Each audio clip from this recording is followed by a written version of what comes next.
마지막 장이죠. 16장 27절 다 읽을 수는 없고 우리 1절부터 4절 5절은 제가 읽겠습니다. 아니요, 제가 다 읽겠습니다. 16장 261페이지 로마서 16장 1절 4절 영상에 있고 5절은 제가 따로 읽겠습니다. 1절 내가 갱그레아 교회의 일꾼으로 있는 우리 자매 베베를 너희에게 추천하노니 너희는 주 안에서 성도들의 합당한 예절로 그를 영접하고 무엇이든지 그에게 소용되는 바를 도와줄지니 이는 그가 여러 사람과 나의 보호자가 되었음이라. 너희는 그리스도 예수 안에서 나의 동역자들인 브리스가와 아굴라에게 문안하라. 그들은 내 목숨을 위하여 자기들의 목까지도 내놓았나니 나뿐 아니라 이방인의 모든 교회도 그들에게 감사하느니라. 5절 또 저희의 집에 있는 교회에도 문안하라.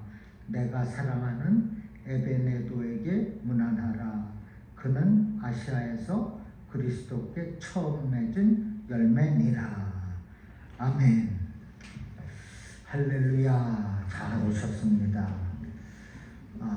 드디어 로마서 마지막 장을 공부하게 됐는데 로마서에서는 율법이라고 했죠. 율법은 깨닫는데 은혜가 있습니다. 이 말씀을 삶에 적용하려면 많이 어려우나 그럼에도 말씀을 깨닫고 깨닫는 은혜로 지속해서 살아갈 때 우리가 그 말씀을 지켜나갈 수 있는 줄로 믿습니다. 오늘 16장에는 많은 사람들의 이름이 기록되어 있습니다. 이분들은 사도 바울과 함께 복음을 전한 선교의 일꾼들입니다. 예수님을 위해서 또 교회를 위해서 함께 박해받고 수고했고 또 땀을 흘렸기에 그들의 이름은 바울의 기억 속에 각인되어 있어요. 그래서 이 많은 사람들, 즉 동역자들의 이름이 나열이 되고 있는 거예요. 우리가 로마서 16장을 통해서 깊이 깨닫게 되는 것은 하나님의 일은 절대로 혼자 할 수 없다는 것입니다. 그래서 사도 바울을 도운 사람들의 이름이 수없이 기록되어 있는 거예요. 즉 믿음의 동역자들과 함께 교회를 세우고 주의 일을 한다는 것입니다. 사도 바울은 잘 알다시피 어느 누구와도 비교할 수 없을 만큼 대단한 일꾼이었습니다. 그리고 바울은 아시아와 유럽을 순회하면서 교회를 세우고 복음을 전한 선교사였습니다.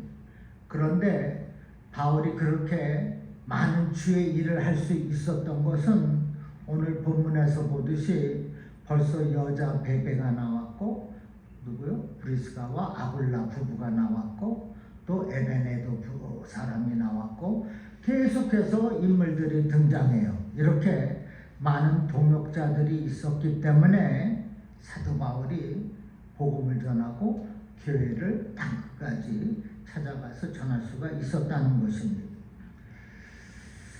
혼자 해서 되는 일이 아니라는 거죠.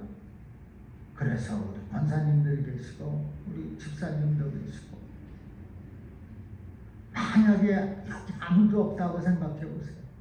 제가 어떻게 감당하겠습니까? 감당할 수 있을지 모르나 얼마 가지 못할 거예요.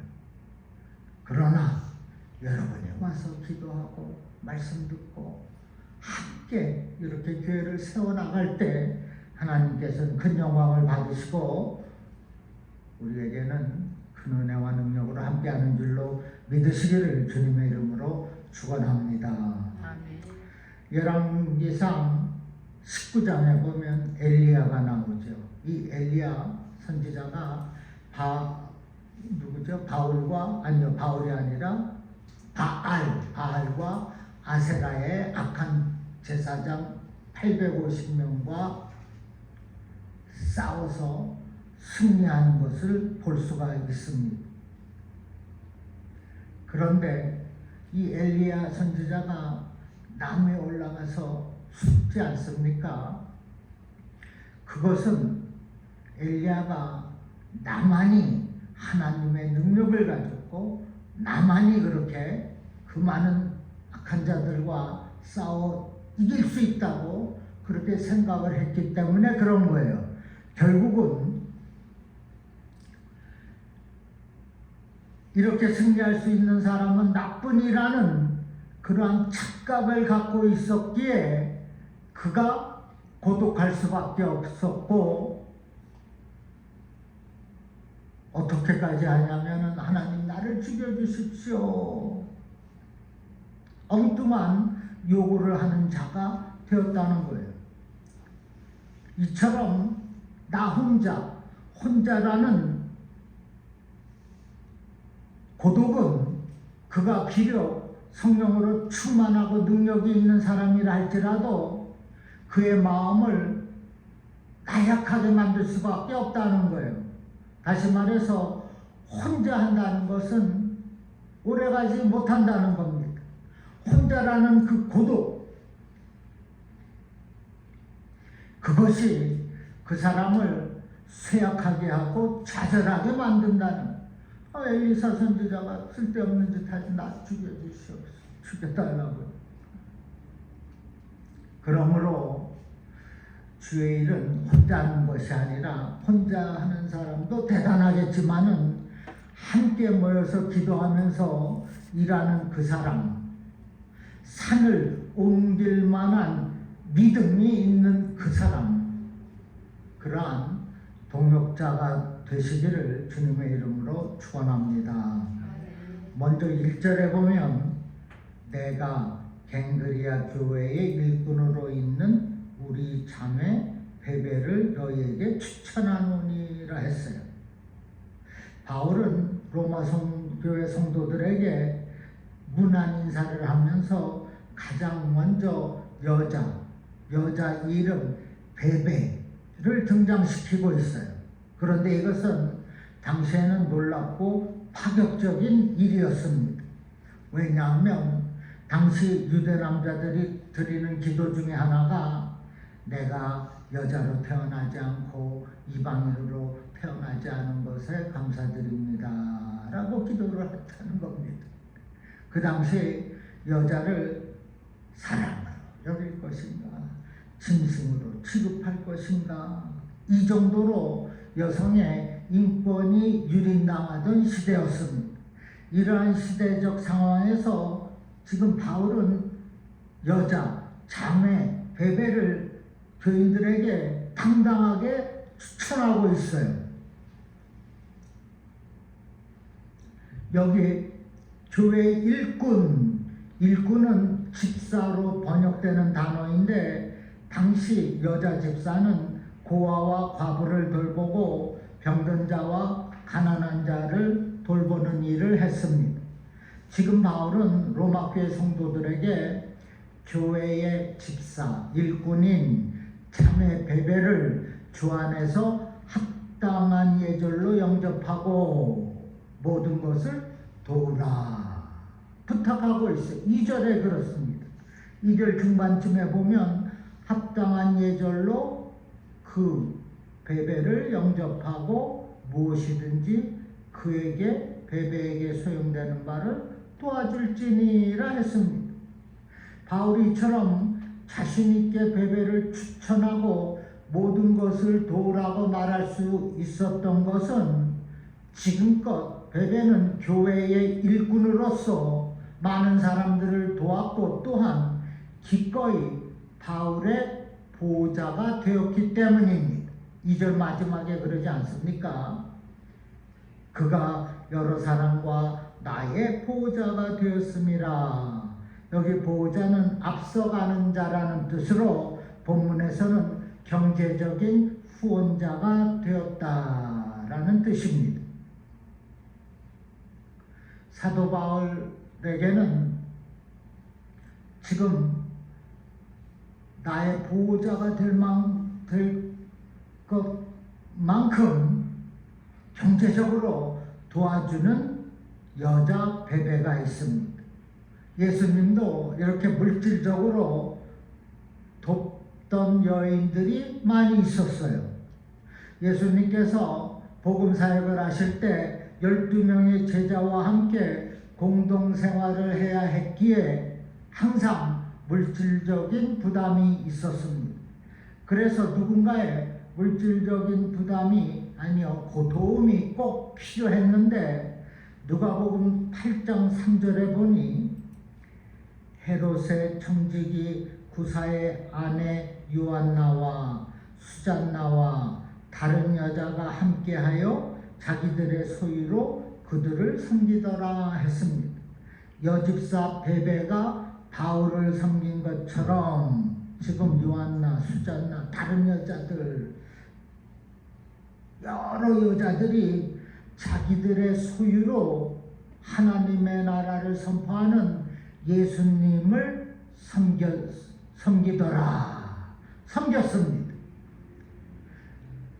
바울은 자비랑 선교를 했지만 사역이 많아지면서 누군가의 재정적인 도움이 절실하게 필요했고 바로 이럴 때 베베는 아낌없이 물질적으로 후원을 한 동역자라는 것입니다. 여러분도 하나님께 큰 복을 받아서 베베 여집사와 같이 멋진 복음의 동역자가 다 되시기를 주님의 이름으로 축원합니다.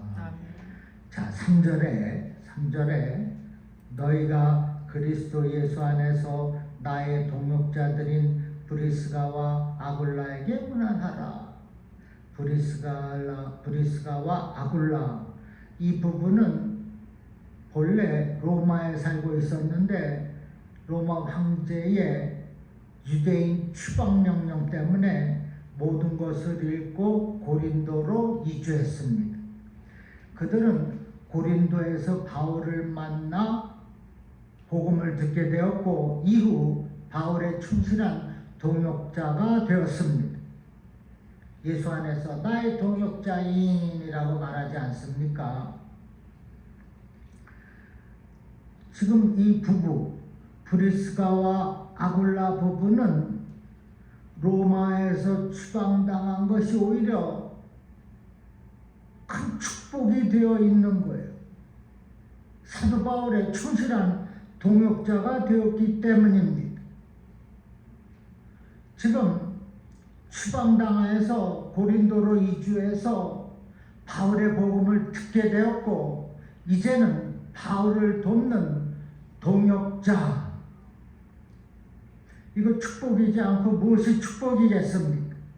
추방당한 것은 매우 불행한 것이었으나 그렇지 않았다면 바울을 만나는 이 큰 축복을, 동역한다는 이 축복을 받지 못했을 거예요. 그래서 이 두 부부는, 브리스가와 아굴라 부부는 바울의 전도 사역을 위해서 최선을 다해 도왔습니다. 합심하여서 영혼 구원을 위해서 최선을 다했어요. 그래서 그들을 나의 동역자들이라고 사도 바울이 말하고 있는 거예요. 동역자가 뭡니까? 함께 일하는 사람, 돕는 사람을 뜻합니다. 자, 4절에 보니 그들은 내 목숨을 위하여 자기들의 목까지도 내어놓았다. 복음을 전하는 바울을 위해서 목숨까지도 내놓았다고 밝히고 있습니다. 모든 것을 다해서 하나님 나라를 확장하는데 자기 생명까지도 내놓았다는 겁니다. 이러한 브리스가와 아굴라의 신앙의 삶을 보면서 우리에게 동역이 무엇인가를 분명한 메시지를 보여주고 있습니다. 그리고 5절에 또 저희 집에 있는 교회에도 문안하라 했어요. 저희 집에 있는 교회에도 문안하라. 즉 자기 집을 교회로 내어놓았다는 것입니다. 당시 교회는 따로 건물을 갖지 못했습니다. 회당이 있었지만은 거의 모든 교회는 가정교회였습니다. 오순절 마가의 다락방이 가정교회였습니다. 빌립보의 루디아의 집도 가정교회였습니다. 골로새의 빌레몬 집도 가정교회였습니다. 그들은 이사해도 이사한 집에서 교회로 모였어요. 에베소에 있을 때에도 교회였으며 로마에 와서도 교회였습니다. 지금 고린도에 와서도 교회였어요. 집에 있는 교회에도 문안하라. 여기서 알 수 있는 것은 신앙으로 믿음이 강한 사람은 어디를 가든지 교회를 섬긴다는 것입니다. 생명까지도 목까지도 내놓았다고 했어요. 지금 브리스가와 아굴라 부부는 복음을 전하게 하여서 추방을 당한 것이 오히려 고린도에서 사도 바울과 함께 동역하는 놀라운 사역을 할 수 있게 되었고, 또 고린도에서 에베소로 갑니다. 에베소에서 다시 로마로 이사하면서 자신의 집을 옮겨가면서 언제나 교회로 내어주었다는 것입니다.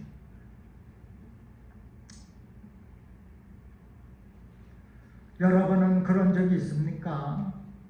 저희는 사실 교회 처음 성문교회 개척했을 때 저희 집에서 한 1년 동안 예배드렸어요. 바로 그런 거 말씀하는 겁니다. 지금 베베 집사, 여집사뿐만 아니라 브리스가와 아굴라 부부는 주님을 섬기는 데 있어서 참으로 충실했다는 사실을 우리가 볼 수 있는 겁니다.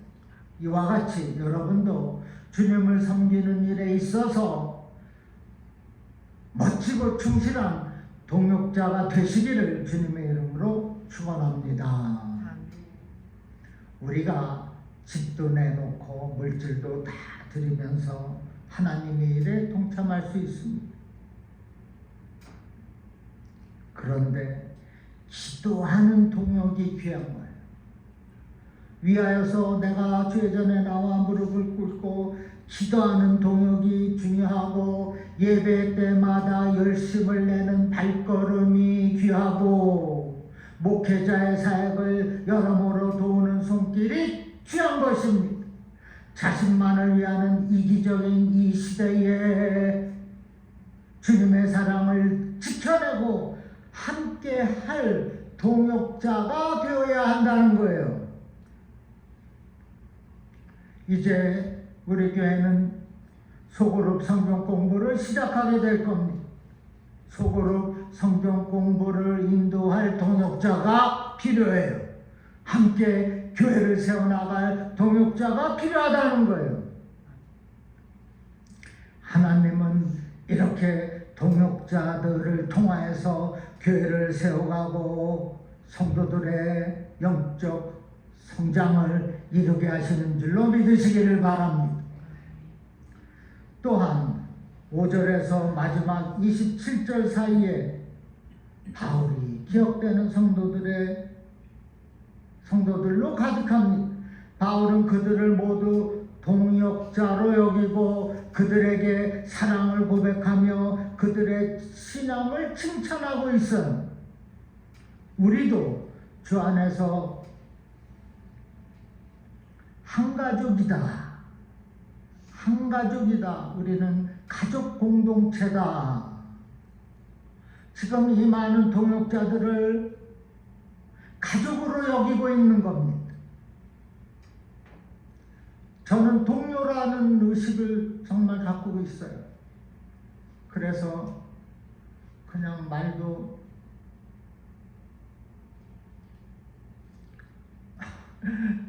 친하다고 생각해서 그냥 함부로 던져서 내가 돌아서서는 꼭 후회를 하는데, 공적인 자리에서 그러지 말라고 언제나 저한테 충고를 합니다.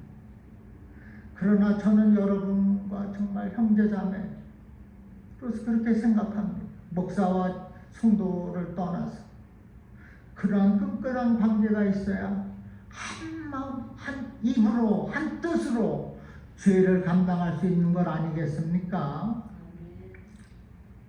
물론 주위를 돌아보면 서로 부족한 부분들이 있고 서로 마음에 들지 않는 모습들도 있어요. 그럼에도 우리 예수님께서 우리를 용납하시고 품어주셨다는 것, 이런 것을 생각하면 우리 서로가 서로 존경심을 가질 수 있는 것입니다. 서로 리스펙할 수가 있는, 저 사람도 은혜 받고 구원받은 사람인데 나랑 동일한데 그 사람도 내가 존중해 주어야지. 이것이 성도인 우리가 마땅히 지켜야 할 자세인 줄로 또한 믿습니다. 16장에 많은 사람들이 등장하나 여러분과 함께 살펴보고 싶은 사람이 두 사람이 있습니다. 5절에 에베네도와 13절에 루포의 어머니입니다. 5절 중반에 내가 사랑하는 에베네도에게 문안하라. 그는 아시아에서 그리스도께 처음 맺은 열매니라. 여기 아시아는 소아시아의 에베소를 가리킵니다. 사도 바울은 에베네도를 그곳 에베소에서 처음 맺은 열매라고 소개하고 있어요. 그만큼 에베네도는 말씀의 가르침의 열심이었습니다.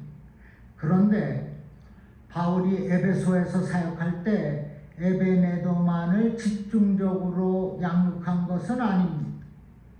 분명히 많은 사람들이 바울의 설교를 들었을 것이고 또 가르침을 받았을 겁니다.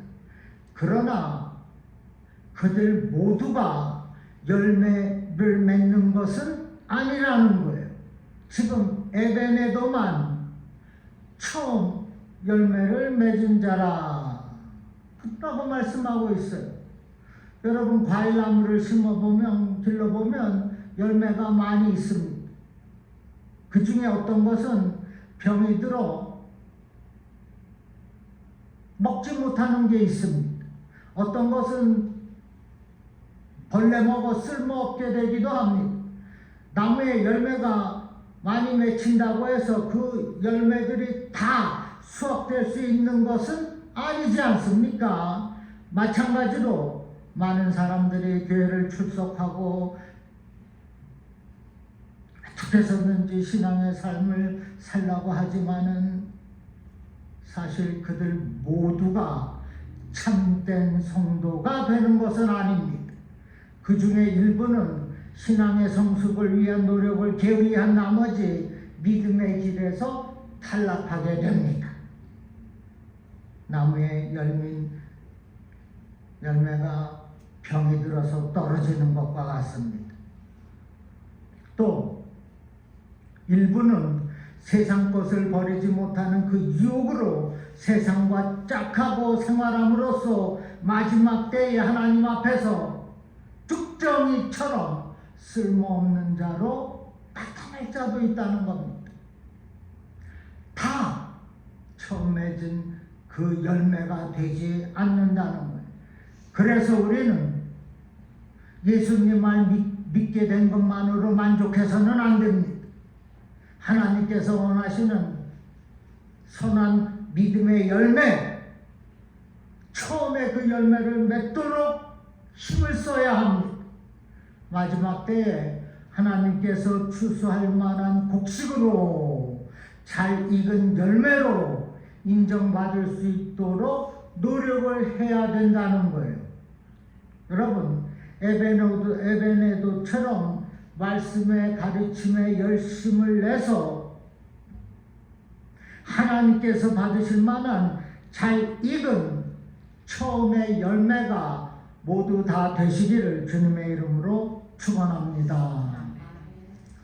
그리고 13절에 또 한 사람이 있는데 13절에 주 안에서 택하심을 입은 루포와 그의 어머니에게 문안하라. 그의 어머니는 곧 내 어머니시라. 사도 바울이 어떤 여인한테 그 루포의 어머니는 곧 내 엄마라고 말하고 있어요. 성경은 그 어머니의 이름을 알려주고 있지는 않지만은 지금 바울은 루포의 어머니 이름은 안 적혀 있어요. 그 루포의 어머니를 곧 내 어머니라 라고 말씀하고 있습니다. 루포는 누구냐 하면 구레네 시몬의 아들입니다. 구레네 시몬은 잘 알지 않습니까? 예수님께서 십자가를 지고 골고다 언덕을 올라가실 때 십자가의 그 무게를 감당하지 못하고 쓰러지자 로마 군인들이 누구요? 구레네를 불러서 대신 십자가를 지게 했습니다. 바로 그 사람이에요. 전승에 하면 바울이 안디옥에서 사역할 때 구레네 시몬의 집에 머물렀고 그때 시몬의 아내이자 루포의 어머니인 이 여인이 바울을 친자식처럼 돌봐주어서 그래서 바울이 내 어머니라고 부르게 되었다는 것입니다. 이와 같이 우리 성도들은 주 안에서 형제 자매 이렇게 얘기하면 좀 이상하게 들릴지 모르지만 아브라함을 믿음의 조상 열국의 아버지라고 하지 않습니까? 내가 한 100살쯤 되면은 여기 20살, 30살, 70도 마찬가지. 내 아버지요. 그렇게 할 수 있지. 지금 그거예요. 사도 바울이 루포의 어머니 내 엄마라고 말씀하셨어요. 여러분 우리 모두가 예수 그리스도의 피가 똑같이 흐르고 있지 않습니까? 그래서 영적 가족이라는 거예요. 어머니 아버지가 될 수 있다는 겁니다. 로마서 12장 5절에 이와 같이 우리 많은 사람이 그리스도 안에서 한 몸이 되어 서로 지체가 되었느니라 했습니다. 주 안에서 한 몸이 된 가족 공동체라는 거예요. 지금 서론에서 하나님의 일은 혼자 하는 것이 아니다 했어요. 함께 같이 할 때 역사가 있는 것, 성장이 있는 거라고 했어요. 지금 그런 말씀을 하고 있는 겁니다. 많은 성도들이 주 안에서 한 몸이 되어서 포도나무에 가지들이 많이 있지 않습니까? 포도나무가 예수님이고 그 가지가 저와 여러분 아닙니까? 많은 가지, 많은 성도들이 모여서 주님 앞에 매달려서 포도나무에 달려서 주의를 하는 겁니다. 소그룹 성경 공부도 인도자가 한테 4-5명은 있어야 되겠어요. 지금 떠오르는 사람들이 있습니다. 그리고 그룹이 한 4-5 돼서 성경 공부를 해야 되겠어요. 제가 볼 겁니다. 저는 교회 와서 회복이 성경의 메시지다. 성경에서 끌고 가는 것이고 회복이라고 처음에 말씀드렸어요. 그리고 말씀의 은혜를 받아야 우리가 되겠다는 생각으로 말씀의 은혜를 강조했습니다. 그리고 이제는 진실과 충심으로 구제하고 성교하는 우리 교회가 되어야 돼요. 그리고 우리 목사님 오셔서 중보기도 사역을 할 수 있도록 또 은혜를 베풀고 매주 토요일 방언으로 기도하고 그런 소식을 제가 듣고 있습니다. 이제는 성경을 시간이 되었다는 거예요. 말씀을 알아야 능력 있게 병들지 않고 살 수가 있다는, 말씀이 내 안에 거해야 치유가 있는 겁니다. 말로만. 말씀이 역사해야 병이 낫는다는 거예요. 그래서 속으로 공부를 하는 거예요. 다 영적으로 강해지도록. 그리고 저만의 생각이지만은 지금 뭐 하지 않는 것 같은데, 저는 트레스디아스가 해서 아십니까? 뭐 카톨릭에서 생겨난 것이라고 하지만은 엄청난 은혜를 받았어요. 앞으로 하나님이 허락하시면은 그런 트레스디아스도 하고 싶어요. 정말 주님 앞에 놀라운 은혜를 받으면은 세상 누구도 우리를 감당치 못하는 겁니다. 우리 교회가 그러한 목표와 의식을 가지고 꿈과 생각을 가지고 우리는 믿음 생활을 함께 하는 거예요. 함께 똑같은 고를 가지고 전진하는 것입니다. 믿습니까? 자, 이어서 17절, 마지막 17절에 보니까, 아니요, 마지막 아니에요. 17절에 너희가 배운 교훈을 거슬러 분쟁을 일으키거나 거치게 하는 자들을 살피고 그들에게서 떠나라 했어요. 여기 그들은 거짓 교훈자, 이단을 얘기하죠.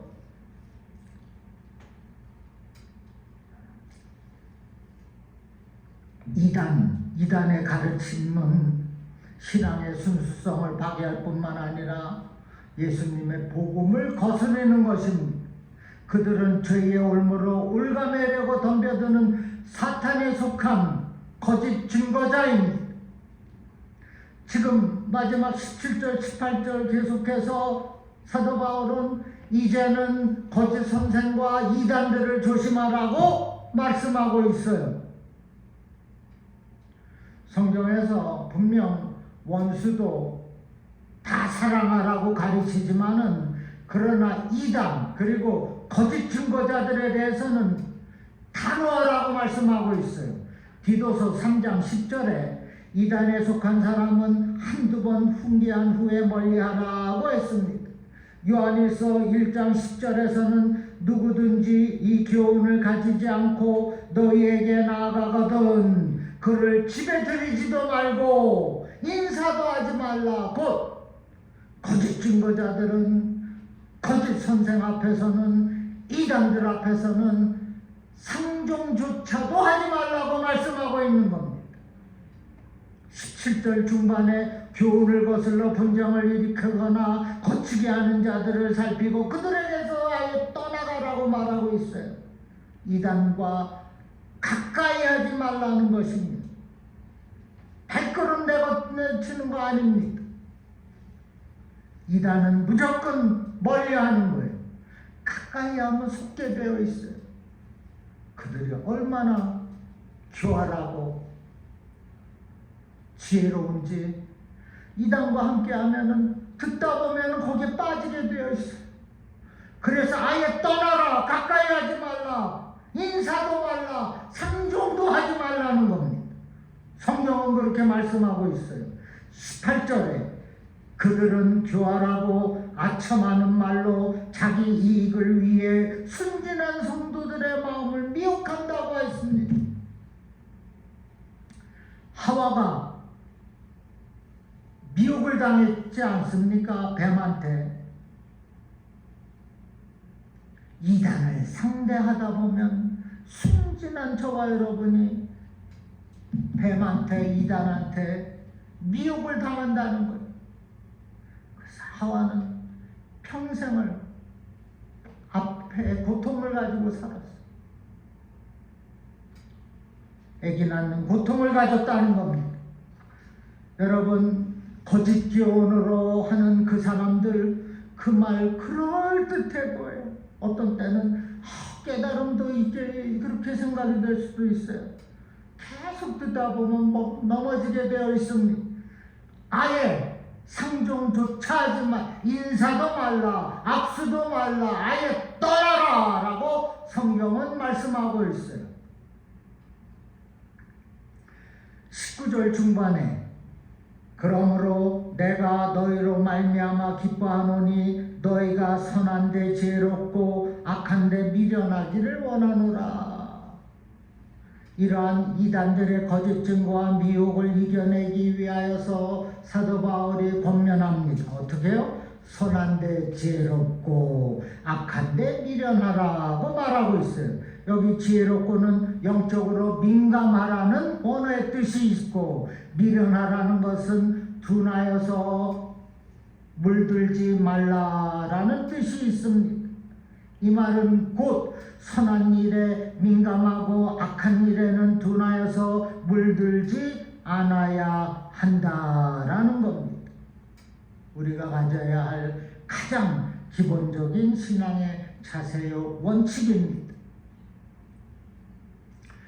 사도 바울은 우리가 선한 일에 민감하고 악한 일에 둔하여 물들지 않고 살아갈 때 20절에 평강의 하나님께서 속히 사탄을 너희 발 아래에서 상하게 하시겠다라고 말씀하고 있어요.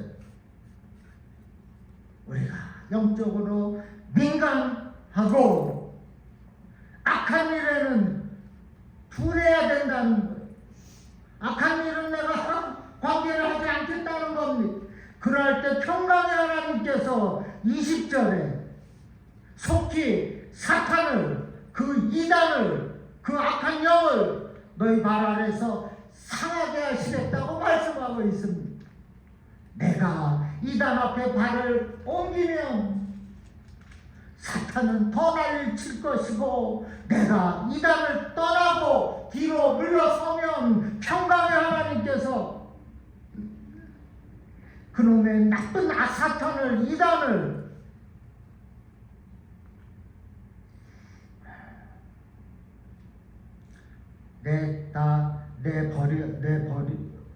내다 버린다는 거예요. 이것이 로마서의 마지막 사도 바울의 권면의 말씀입니다. 즉 이단과 가까이 하지 말라. 말씀의 은혜와 깨달음으로 살아가라. 이단 거짓 선생과 가까이 하면 너는 너무나 순진해서 속게 되어 있으니 아예 상종하지 말라고 말씀하고 있어요.